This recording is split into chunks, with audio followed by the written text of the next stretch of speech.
Well, it is hard to believe, folks, but next month marks 10 years since Malaysia Airlines flight MH370 disappeared. That's a decade without an answer to that key question, where is the plane? Well, Australian authorities had their chance to find it, but ultimately failed. And joining me live now is a man who was on that search, at least in the initial stages, the former Australian naval officer and underwater surveyor, Peter Waring. Peter, it is good to see you. Good evening, your time in the UK.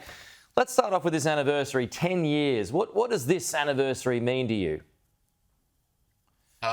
Well, it means just another reminder of the failure. As you said just a moment ago, it's been 10 years. It's extraordinary to think about all the things that have occurred in the world during that period, and the fact that we're now no closer really to finding the aircraft than we were when we were spending millions and millions of dollars, 10, 9, 8 years ago.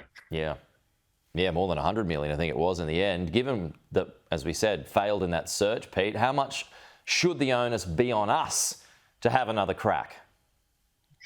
Well, that's a difficult question. I think the fact that we invested so much time and energy, and by we, I mean the Australian government, I think there's some responsibility there. There are also Australian families that tragically lost loved ones in this disaster. And I think in some sense, given that we invested so much time, we invested so much energy, and there's a lot of expertise within the Australian government about precisely what happened. And I think the Australian government is perhaps better placed than some other regional governments, the Malaysian government probably chief among them, and perhaps it's something that we should, as a country, take up again. There would be a few reasons for this, but what do you think is the key reason why we failed in that mission, Pete? Well, it was an extraordinarily difficult thing to do, and we had such little information about where the aircraft was. I think at various points we made it seem as though we had a very good sense of where it was, but that just wasn't the case. We had absolutely more or less next to nothing. Yeah. And I think that made it incredibly difficult. And I think, however, over time, the operation was wrapped in a bit of a armature of bureaucracy, if you will, and that made it more and more difficult to change course. We'd committed to one particular search area, and even though it started to look as though perhaps the aircraft was elsewhere, and there was an increasing stream of evidence to suggest that it was elsewhere, we weren't really able to change where we were looking. And in some ways, we'd sort of shackled ourselves to this one particular area and weren't flexible enough to look elsewhere when there was evidence to suggest that perhaps it was elsewhere. Yeah, and you and I, we talk about this in the documentary that airs tonight. I mean, when did you start to feel like, hey, we're in the wrong place here? This doesn't seem right. Well, it was about 6 months into the underwater search, which would have been around April or May of 2015.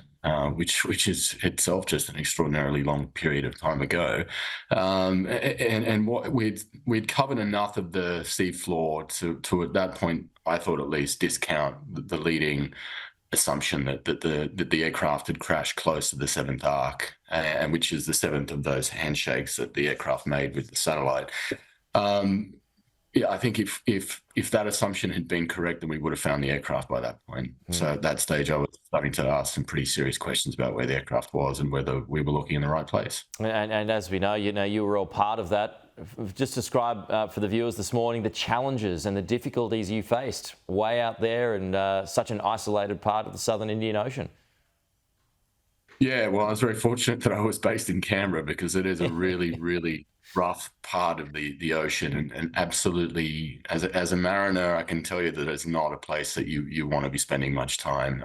The wind conditions, the sea conditions out there were absolutely atrocious, and we were losing days, weeks, months of time on station due to weather conditions. And I'm when I look back, the thing that I'm most grateful for is the fact that we didn't seriously injure any of the crews out there. It was an absolutely extraordinary effort by them. It was an extraordinary effort by the people in Canberra to try and get this operation off the ground. I think too often we focus on the failure, but there was a whole range of people from many different backgrounds and many different parts of the government who were working together to try and make this happen. They were all trying their best, and I think everyone was well intentioned. It was an extraordinarily difficult thing to pull off, both in the office and at sea.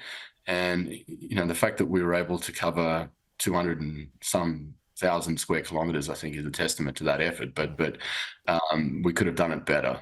There's no doubt about that. And I think you're quite right to call it a failure. And I think we all have to just accept that it was. And there's a lot of taxpayer money spent on it. So we should be willing to acknowledge the fact. Until another search is launched, and hopefully that one is more successful. Peter Waring, good to have you with us this morning. Good evening again, your time, and we'll talk to you again, Pete. And Pete is part of the exclusive Sky News documentary MH370 10 Years On. That documentary airs tonight right here on Sky, 7:30 p.m. Eastern Daylight Time.